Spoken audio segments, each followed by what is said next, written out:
Former US President Donald Trump flayed President Joe Biden at a campaign event on Wednesday, suggesting that America's adversaries were exploiting the current administration's vulnerabilities.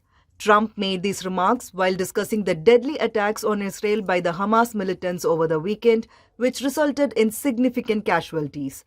The ex-president attributed the attacks to Biden's relaxation of the sanctions imposed by Trump on Iran, which enabled Iran to increase its oil sales.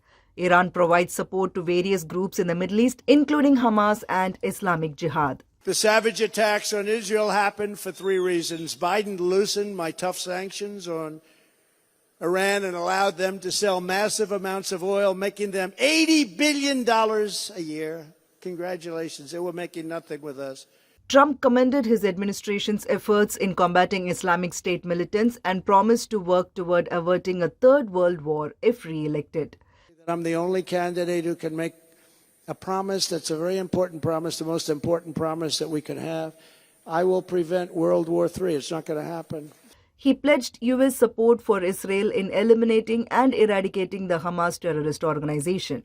Under my leadership, the United States will fully support Israel defeating, dismantling, and permanently destroying the terrorist group Hamas. Meanwhile, Trump and other fellow Republicans have tried to lay blame on the Biden administration, particularly for the release of approximately $6 billion in frozen assets to Iran, a backer of Hamas. However, administration officials maintain that this money remains unspent. Trump asserted that the outbreak of violence occurred due to the perception that Biden is considered weak.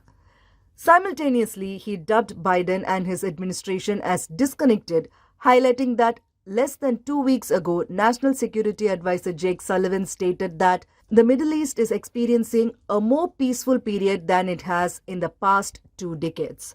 The Biden administration and Democrats argue that Iran expedited its nuclear weapon development following Trump's withdrawal from the Iran nuclear deal.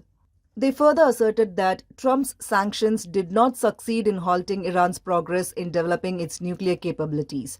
Notably, as per opinion polls, the ex-president leads as the top contender for the Republican presidential nomination in the 2024 U.S. election.